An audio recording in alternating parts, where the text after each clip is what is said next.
कैरुसल GS पे आपका स्वागत है।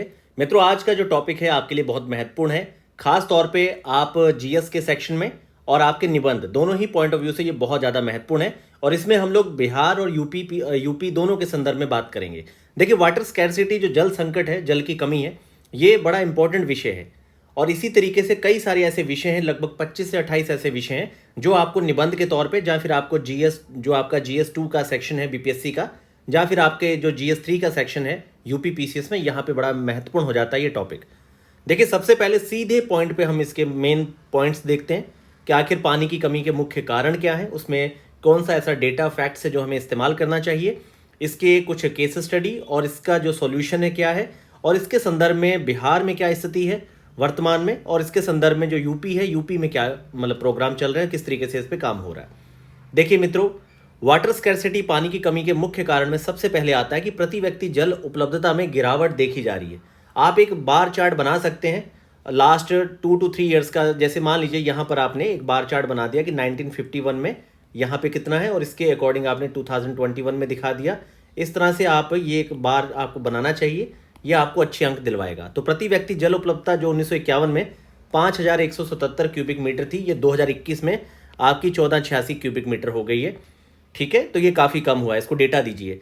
ग्राउंड वाटर का अत्यधिक दोहन हो रहा है। खास तौर पे आप देखेंगे पंजाब हरियाणा के क्षेत्र में ट्यूबवेल हैं, पश्चिमी यूपी में ट्यूबवेल्स हैं और खास तौर पे धान की यहाँ पे खेतियाँ की जाती हैं। खास तौर पे अभी एक बहुत बड़ा डिसीजन उत्तराखंड सरकार के द्वारा लिया गया है। यहाँ पे आपके आलू या मटर की खेती के बाद बासमती या फिर आपका धान लगाया जाता था, जो आपके मार्च से लेकर मई के मंथ में लगाने वाले 3 मंथ वाले धान की जो आपकी खेती थी, इसे बंद करवा दिया गया है, क्योंकि इससे पहाड़ों का पानी भी सूख रहा है और एक्वीफर सिस्टम पे भी काफ़ी फर्क पड़ रहा है। तो इस तरह का केस भी आप यहाँ पे दे सकते हैं। तो ग्राउंड वाटर का अत्यधिक दोहन, एग्जाम्पल के तौर पे आप पंजाब हरियाणा या फिर लेटेस्ट जो एक वे फॉरवर्ड के तौर पे उत्तराखंड सरकार का जो स्टेप है कि आप बरसाती धान ही लगा सकते हैं, जो जुलाई से लेके आपके अक्टूबर वाला फेज़ है।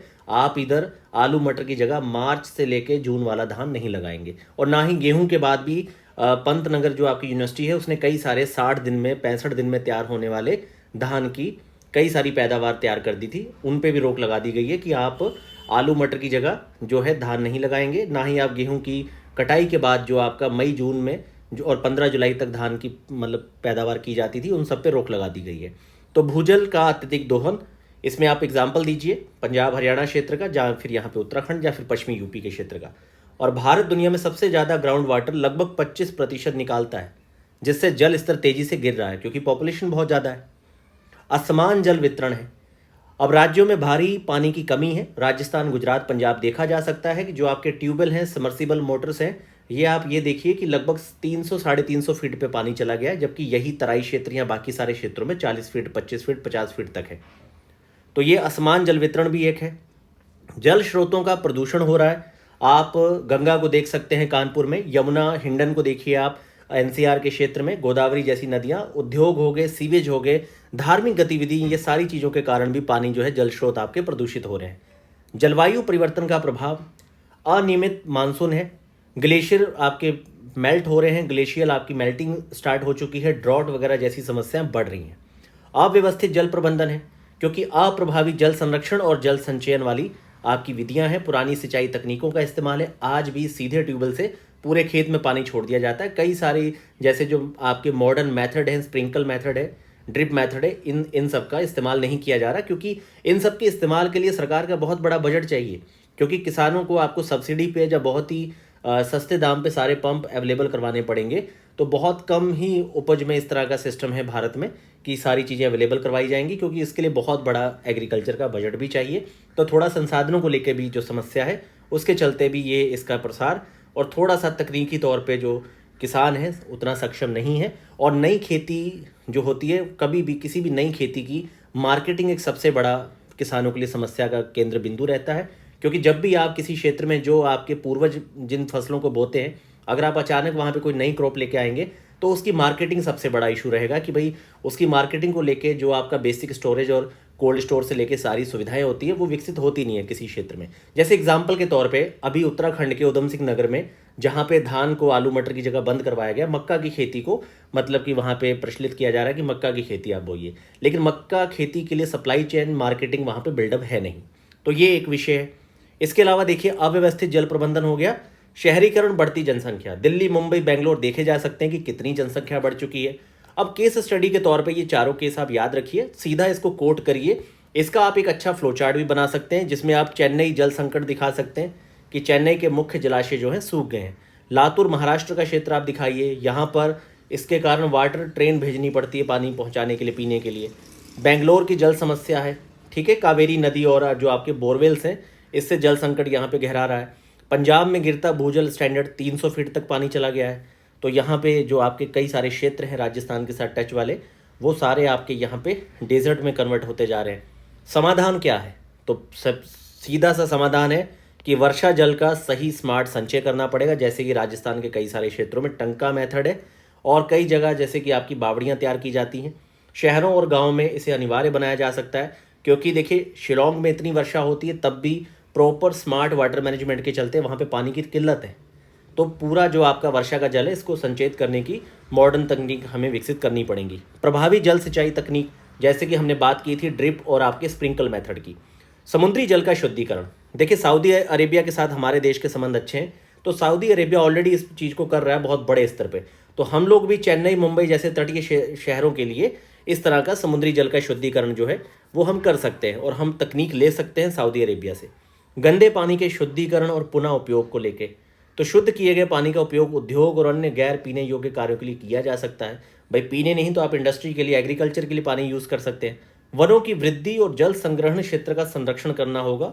हमें रिचार्ज जोन को बढ़ाना होगा, जैसे कि जल पुनर्भरण क्षेत्रों को हमें विकसित करना है। वाटरशेड मैनेजमेंट को बहुत प्रॉपरली हमें एग्जीक्यूट करना है। सामुदायिक भागीदारी, जैसे कि देखिए जल शक्ति अभियान है, निरांचल वाटरशेड प्रोजेक्ट है, ये दो याद रखिए, इसे बहुत अच्छे से कोड करिए कि कम्युनिटी पार्टिसिपेशन के लिए जल शक्ति अभियान हो गया, निरांचल हो गया।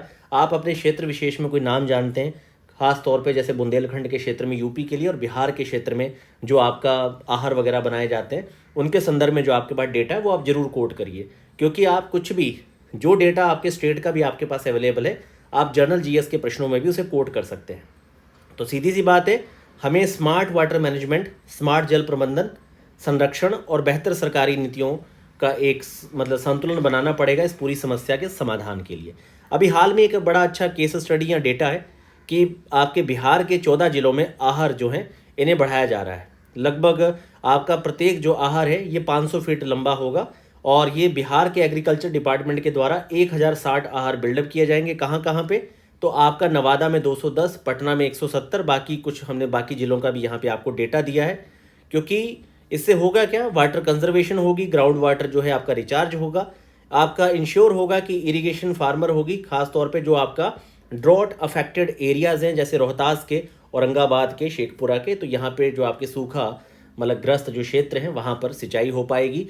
और ये रिड्यूसिंग डिपेंडेंसी करेगा डीजल पंप की, क्योंकि डीजल वाले इंजन जो हैं वो किसान की लागत को बहुत बढ़ा देते हैं और बड़ी दिक्कत आती है, खास तौर पे जो आपके 1 हेक्टेयर या उससे कम 1 से 1.5 एकड़ वाले किसान हैं, उनके लिए बार बार डीजल से सिंचाई करना बहुत ही बहुत मुश्किल है और बहुत ज़्यादा उनकी लागत बढ़ जाती है और उनके पास कोई प्रॉफिट बचता नहीं है।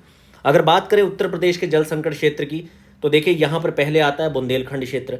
इसमें झांसी, ललितपुर, महोबा, बांदा, चित्रकूट ये सारे क्षेत्र शामिल हैं। समस्या क्या है भाई? कम वर्षा होती है, जल संचय की कमी है, पानी की भारी कमी। विंध्याचल क्षेत्र है जिसमें मिर्जापुर, सोनभद्र है। समस्या क्या है भाई? आपकी पथरीली भूमि है और आपके पेयजल स्रोतों का अभाव है। कारण यहाँ पे औद्योगिक और कोयला खनन में भी काफ़ी ज़्यादा जल प्रदूषण हो रहा है इन सारे क्षेत्रों में। पश्चिमी उत्तर प्रदेश की बात करें, मेरठ, गाजियाबाद, गौतम बुद्ध नगर, आगरा, मथुरा की, तो यहाँ पे समस्या क्या है? तो अत्यधिक भूजल दोहन है, औद्योगिक प्रदूषण के जल स्रोत दूषित है। आप यमुना, हिंडन का एग्जाम्पल दे सकते हैं कि कैसी हो चुकी है। पूर्वी उत्तर प्रदेश की बात की जाए, गंगा घाघरा नदी के मैदानी क्षेत्र की, तो बलिया, देवरिया, गोरखपुर ये ऐसे क्षेत्र हैं जो बाढ़ और सूखे की दोहरी समस्या है यहाँ पे। मतलब जल भराव के बावजूद भी यहाँ पर पीने योग्य पानी जो है, साफ पानी की कमी है और जल जनित बहुत सारी बीमारियाँ, आपको जीका वायरस वगैरह बहुत कुछ दिख जाएगा यहाँ पे। और मित्रों जापानी इंसेफेलाइटिस वगैरह जो है बीमारियाँ, खास तौर पे मलेरिया वगैरह, ये सारी जो है मच्छरों से होने वाली कई सारी बीमारियों वाला ये क्षेत्र काफ़ी ज़्यादा है यहाँ पे। अब मुख्य कारण क्या है? तो देखिए भूजल का अत्यधिक दोहन है, कृषि और शहरीकरण के चलते वर्षा पर अत्यधिक निर्भरता है, जल संरक्षण योजनाओं का अभाव है, नदी झीलों का प्रदूषण है, जिसमें आप एग्जाम्पल दे सकते हैं, खासतौर पे औद्योगिक घरेलू कचरे से ये बढ़ रहा है। इसमें आप हिंडन, यमुना, अपने अपने क्षेत्र में कानपुर जैसे हो गया, ये सारे दिखा सकते हैं। जल संचयन की कमी है, तालाब कुएं का संरक्षण नहीं है, तो इनके समाधान क्या है? तो भाई वर्षा जल का हमें संचयन करना होगा, कुएं तालाब हमें बनाने होंगे, सतही जल स्रोतों का संरक्षण हमको करना होगा, हमें अपने नाले, नदियाँ, तालाब सारे साफ़ सुथरे रखने पड़ेंगे, हमें चीज़ों को बहुत अच्छे से रिफाइन वे में हमें डिस्ट्रीब्यूट करना होगा अलग अलग तरीके से, हमें ड्रिप स्प्रिंकल मेथड को सिंचाई में लाना होगा। इसके लिए सरकार को एक बड़ा बजट मतलब जो है वो बनाना पड़ेगा, और उसके लिए संसाधन चाहिए। संसाधन के लिए कई सारी नवीनतम नीतियाँ और बाकी सारे देशों से हम मदद ले सकते हैं जो इस क्षेत्र में काफ़ी अच्छा काम कर रहे हैं। तो इस तरीके से आप ऊपर के कॉमन डेटा के साथ नीचे जो बिहार का आहार वाला सिस्टम है या यूपी के जो क्षेत्र वाइज है, ये सारा डेटा भी आप कोट कर सकते हैं, जिससे आप जल संकट पे एक बहुत ही अच्छे प्रश्न का उत्तर, मतलब बहुत अच्छा उत्तर लिख सकते हैं, एक बहुत अच्छा निबंध आप लिख सकते हैं। मित्रों, ये वीडियो आपको सही लगी हो तो आप हमें जरूर कमेंट्स करिए। बाकी 71 बीपीएससी और आपके यूपी पीसीएस का हमारी टेस्ट सीरीज हमने स्टार्ट कर दी है एडमिशन। 71 बीपीएससी का पहला टेस्ट 1 अप्रैल को है, और यूपी वाले बच्चे थोड़ी जल्दी करें क्योंकि हमने लगभग 50 के आसपास स्टूडेंट का एडमिशन लेना है। इसमें तेज़ी से एडमिशन हो रहे हैं, और आपका पहला टेस्ट जो है आज 25 तारीख है, परसों 27 तारीख को पहला टेस्ट स्टार्ट है, तो आपके टेस्ट ना छूटें। 35 टेस्ट में टोटल हम यहाँ पर आपको 350 प्लस जो टॉपिक्स हैं सारे आपके कवर करवा देंगे, और हमारा मॉडल आंसर, हमारा कॉपी रिव्यू, मेरा दावा है कि जिस प्राइस रेंज में हम इसे स्टार्ट कर रहे हैं उस प्राइस रेंज में आपको उससे बेहतर क्वालिटी नहीं मिलेगी। बाकी आप लोग बहुत सारी हमारी कॉपीज़ और मॉडल आंसर को चेक कर सकते हैं हमारे टेलीग्राम चैनल पे। बाकी ये जो हमारा अब जो हमने स्टार्ट किया है, मोस्ट इंपॉर्टेंट टॉपिक्स की वीडियोस आपको हिंदी प्लस इंग्लिश दोनों लैंग्वेज में प्रोवाइड करेंगे। तो यहाँ पर मैंने कोशिश की है कि आपको यहाँ पे समस्या ना आए, इसलिए जो आपकी हेडिंग्स है इसको इंग्लिश में भी रखा गया है, और डेटा इतना कॉमन है कि इसको हिंदी इंग्लिश में कहीं भी आपको कोई समस्या नहीं आएगी, बहुत आसानी से आप इन चीज़ों को समझ सकते हैं। तो मित्रों, ये पीपीटी फाइल हम टेलीग्राम चैनल पे आपको प्रोवाइड कर देंगे। आप हमारे चैनल को जरूर सब्सक्राइब करें, अपने मित्रों के साथ भी शेयर करिए, क्योंकि आप सबके सहयोग की बहुत ज़्यादा